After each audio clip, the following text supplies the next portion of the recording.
Welcome to Tai Chi for Strength. In this class, we use weights for part of the flow.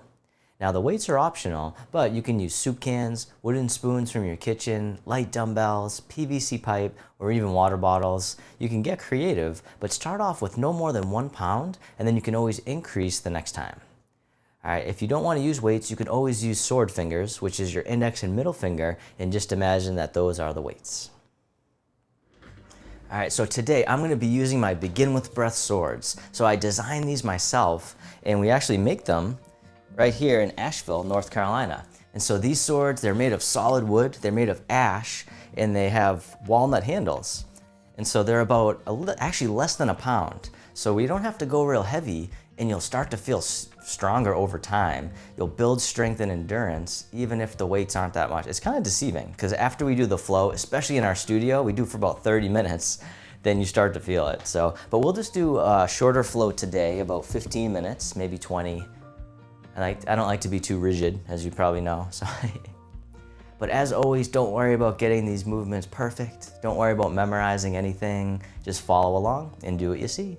I'll be your mirror image, but if you go one way and I go the other, I promise I won't get mad. And then also I cue the breathing. If the breathing part stresses you out, you can just breathe normal. You can do this sitting in a chair, standing, or you can alternate sitting and standing as needed. All right, once again, we'll start off with empty hands. Then we'll pick up our weights and use our weights for a little bit there, using the same movements that we usually do, but with our weights. And I'll just refer to them as swords, just to keep it simple. Then we'll place the swords down and do empty hands again. All right, so if you're standing, we'll begin with the feet together or as close as you can. The hands can come to the lower abdomen. You can close your eyes or just keep a soft gaze. And as you breathe in, the belly expands. And as you breathe out, the belly returns towards the spine, abdominal breathing. Breathing in, coming into the present moment. Breathing out, arriving in the body. And then on the next inhale, you can hold the breath at the top of the inhale just for a moment. Feel what it's like to hold on, and then let it out with a sigh. Just feel what it's like to let go. The hands can float down by the sides. And as you breathe in, the arms float up. They circle in front as if you're gathering in energy. Bring it into the heart. Send it down through the body into the earth, sinking the chi, the life force energy, the source of our power and vitality and our strength. Breathing in, gather. Breathing out, directing down. One more time, sink the chi. This time, step one foot out to the side, either foot. The arms float up in front, just to about shoulder height. Then the arms get heavy, floating down, the knees and hips soften. Breathing in, it's like your arms are resting on a wave in the ocean. Breathing out, we call this opening the door. Start of the journey. One more time. The tide rolls in, the tide rolls out. This time the arms float out to the sides like you're spreading your wings. Then the hands float down, the palms face up. They float up the midline, turning at the heart, pressing up overhead, and then the arms float out and down, holding up the sky. Breathing in as the arms float up. Breathing out. You can always sigh out too. It's always encouraged. It's like a release valve for stress. Opening up the shoulders and chest, decompressing the spine one more time, holding up the sky. This time the hands float up to the heart. One hand pushes up, the other pushes down, connecting above and below. The hands come back to the heart and then switch sides, keeping the spine neutral for now. Then this time, if you want, you can do a side bend, easing in, never forcing it. One more time, other side, connecting above and below. This time the bottom hand comes up and then push to the corner, the other hand in the opposite direction. Then coming back to center, we'll go to the other corner. The dragon spreads its wings. This time, if you want, you can turn to the side, letting the back heel come up. Nice and easy, nice and slow. One more time, other side. This time, circle the arms in front as if you're hugging a big tree, rounding out, letting go. The arms open. The fingertips drift towards each other, and then the hands float down. Sinking the chi. Just like we did in the beginning. Breathe in, gather into the heart. Send it back down one more time. Sink the chi.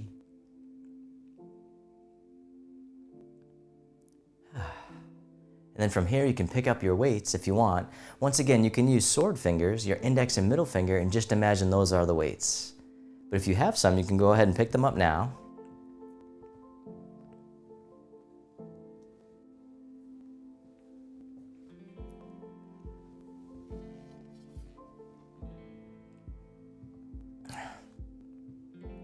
And then once again, we'll begin with the feet together with the weights by the side. We'll call them the swords for now. And we'll begin to sink the chi one sword at a time. So we'll start on this side. So breathing in, the sword floats up. Breathing out, right down the center, it floats down. And then other side, breathing in. Breathing out. Then both swords together, sink the chi. They cross right at the midline, floating down. And then step one foot out to the side. The swords float up in front, just to about shoulder height. And then they float down, softening the hips and knees, opening the door. So you can check in with your grip, not too tight, not too loose. Just enough to let the energy flow. Letting go of any tension you don't need. One more time, open the door. This time, the swords float out to the sides, spreading your wings like a beautiful bird soaring through the sky. Breathing in, breathing out. We call this one flying.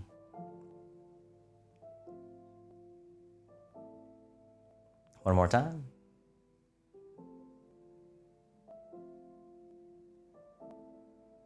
This time, circle the sticks in front, or the swords, pointing up, rounding out, hugging the tree. The swords open. Then this sword here scoops under, step in as you catch the moon. The top sword goes away, just for now. Step out to the corner, and as you step out, the bottom sword tosses away. And circle it back around. Toss the moon. This time the other sword comes back on top, catch the moon. Bottom sword tosses away, the other one stays behind. Parting the wild horse's mane. Breathing in, breathing out. Taking your time, no rush, nowhere to go. Can you be here now? One more time, parting the horse's mane. This time the bottom sword comes up. The swords cross right up top, and the swords float down, they circle out and around, and then back up top. The princess on the mountaintop. Breathe in, open. Breathing out. Or take as many breaths as you need. As long as you're breathing, it's my only rule. One more time, watching out for any lamps or pets or anything. All right, then from here, step the foot back in. Hug the tree right out in front. The swords open wide. Then this one scoops under. Step in, catch the moon. The top sword goes away. Step out to the corner. Toss the moon. Circle it back around. This time the other sword comes back on top. Catch the moon. The bottom sword tosses away. The other one pushes down, parting the horse's mane, creating tranquility out of chaos. And as always, don't worry about getting it perfect. As long as you're moving, I'm happy. Checking in with the grip. One more time, parting the horse's mane. This time the bottom sword comes up, crossing, and then they drop down, circle out and around, opening the shoulders and chest, and then back up top. The princess on the mountaintop. Breathe in, breathing out. Nice and easy, nice and slow, no rush. How mindful can you be? One more time. And then from here, step the foot back in, hug the big tree right out in front. The sticks open up wide, and then they cross right at the midline and then float down. And then both swords together, sinking the chi. Breathe in, swords float up. And one more time, breathe out, swords float down. Then you can place your weights down.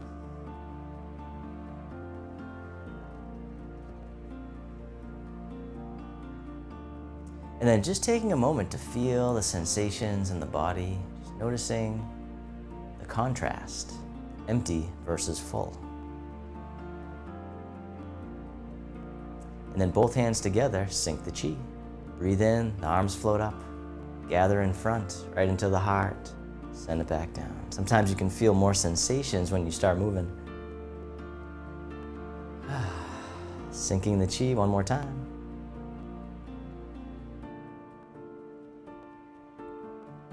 Then from here, the arms drift out to the sides.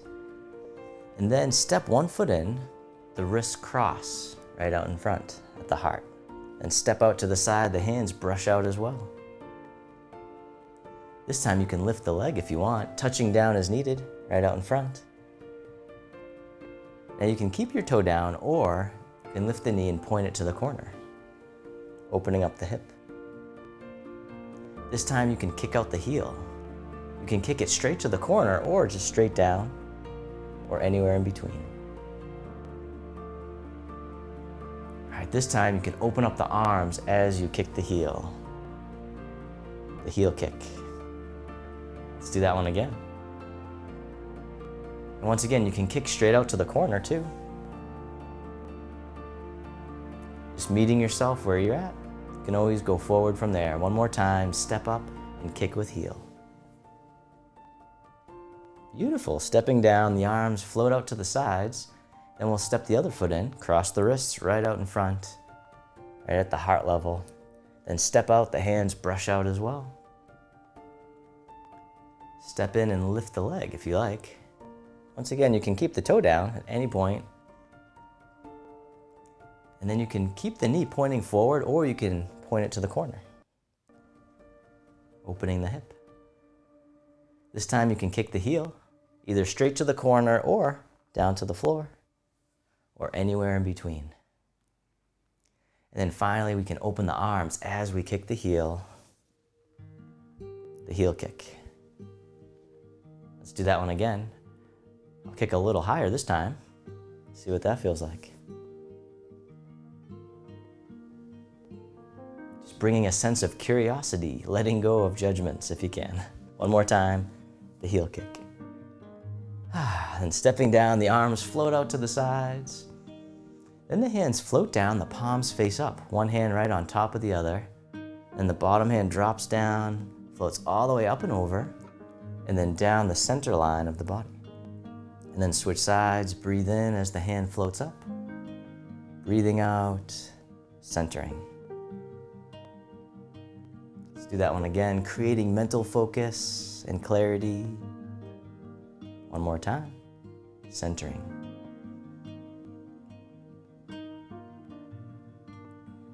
And then both arms float all the way up and over just as much as you can.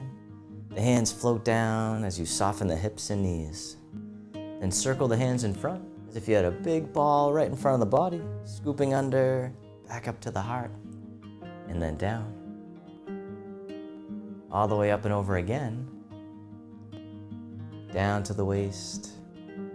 This time we'll make a diamond shape with the hands right in front of the heart, and then press out. It's called opening the heart.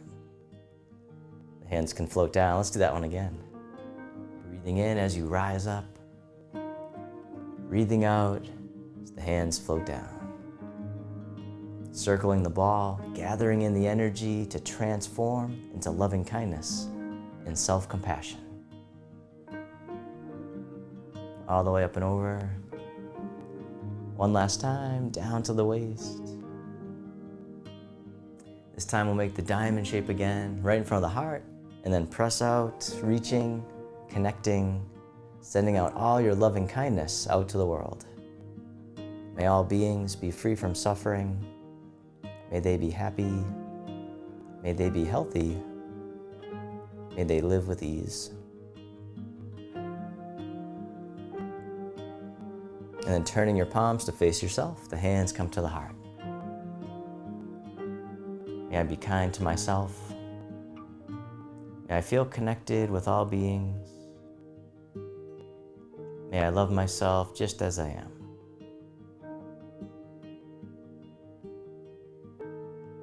Then the hands can float down to the lower abdomen. You can step your feet together, or as close as you can. You can close your eyes, or just keep a soft gaze, and let your body rock and sway ever so gently, bamboo in the wind. Just feeling into the body.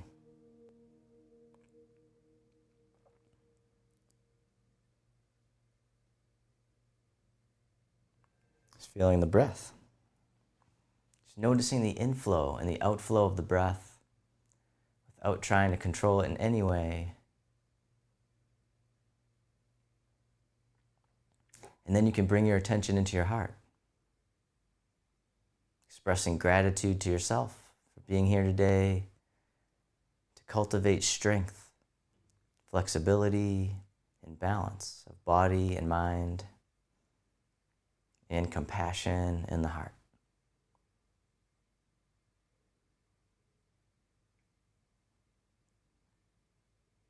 And then if your eyes were closed, you can slowly open them. The hands can come together in front of the heart. And we can finish with a bow. Thank you so much for joining me for Tai Chi for Strength. All right, I hope you all feel wicked strong.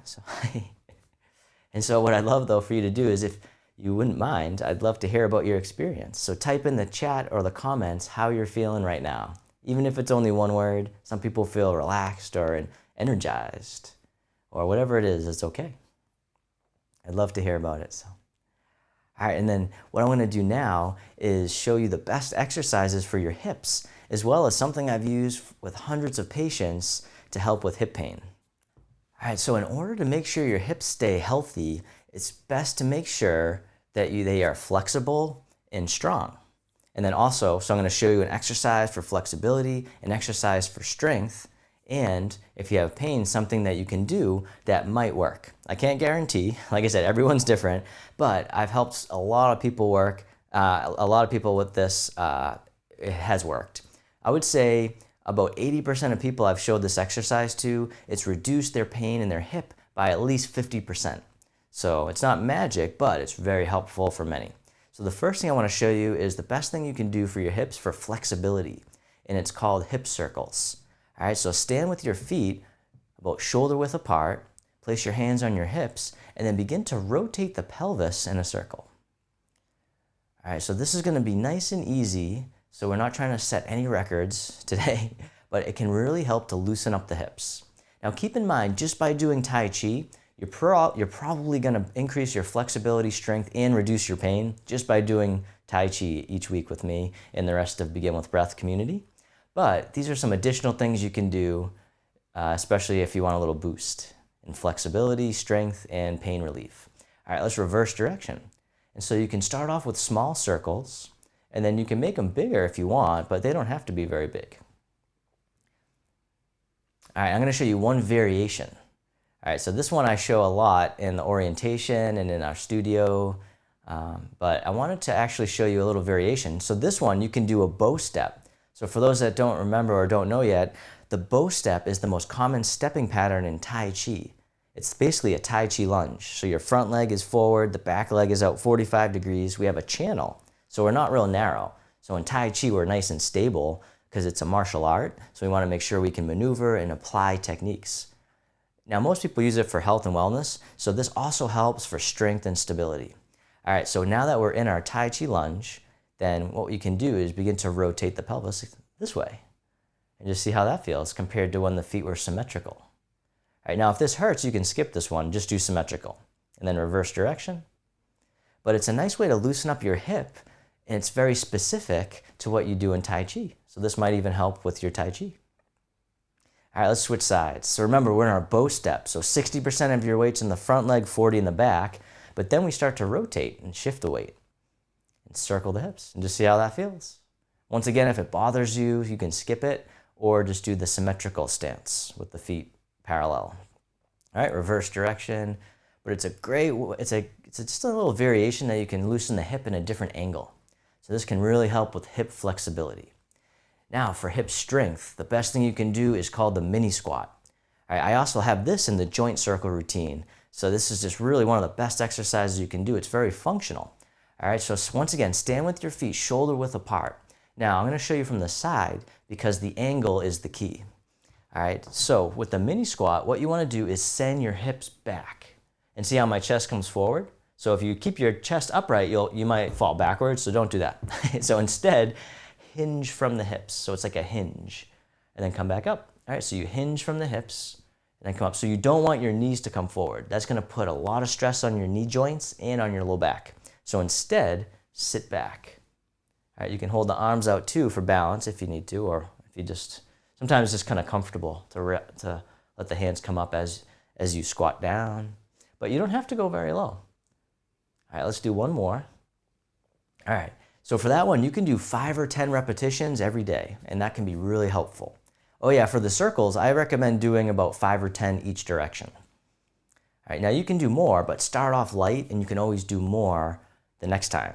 But once you've gone too far, you can't really take it back, right? So, all right, now I'm gonna show you one of the best exercises that I've given, I think, hundreds of patients by now with hip pain. So once again, I can't guarantee, but this helps about 80% of people reduce their pain by 50%. All right, so what you'll wanna do is find something to step up on, like I was gonna say a phone book, but I don't know if people still have phone books nowadays, but something that thick. I'm gonna use a yoga block in a chair for balance, all right? Or you can use a step. So if you have a staircase in your house, you can go to your stairs and step up on that first step. All right, so I'm gonna kind of make a step.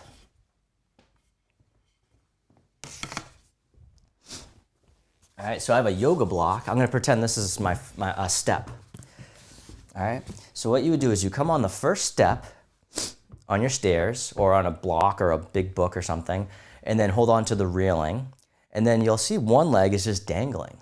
And so that's called distraction. It's opening the joint, just letting it hang. That actually might help it just by doing that. But if we do what's called the pendulum, where you very gently swing it back and forth, but really try to let the momentum do the work and try not to forcefully kick, but you really just kind of swing it, like nice and nonchalant, like you're just kind of nice and casual swinging. All right, this can really open up the joint in a very gentle way and increase flexibility at the same time. Plus you're building strength and stability on the other leg. So it's a good, you're doing a lot with this one actually. So, all right, let's switch sides. I'm gonna show you from the side.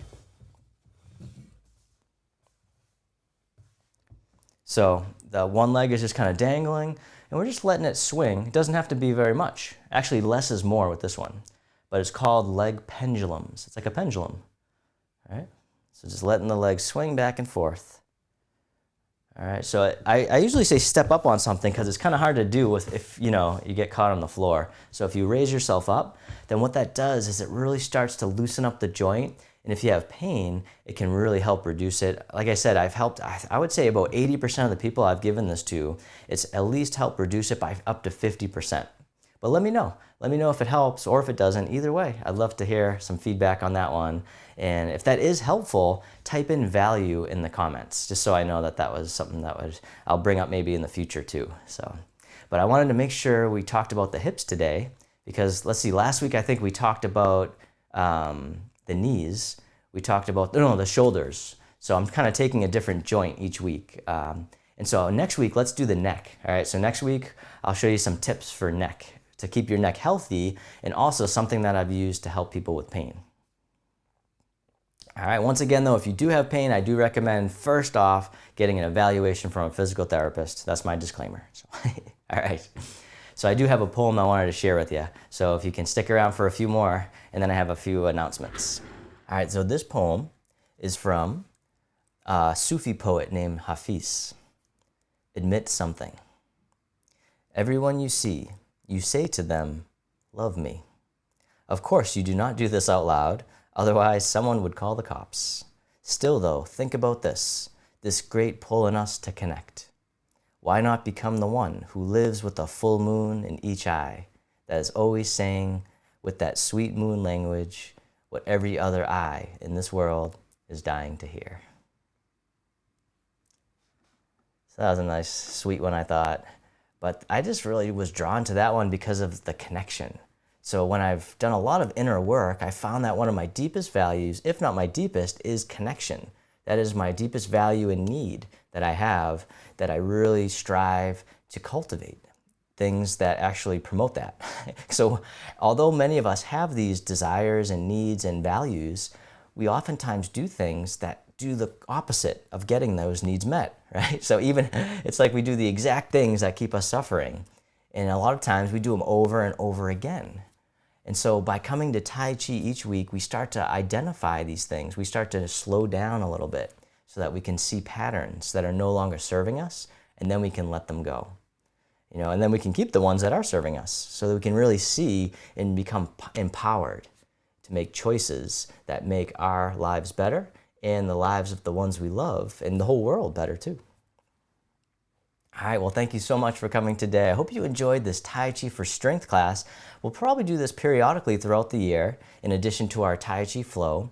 Now, we also have another class in our studio called Tai Chi and Yoga Flow. So we'll probably add in that one in a couple weeks too, just to give you a little variety and different ways where you can integrate mindfulness into movement.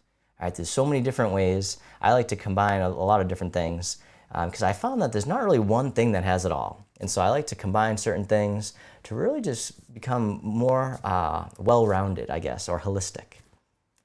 All right, so, well, thank you so much. Oh, also, I have one announcement that if you're interested in our online studio, we have 8 live classes every week and they're full length. So they're about 45 to 60 minutes each.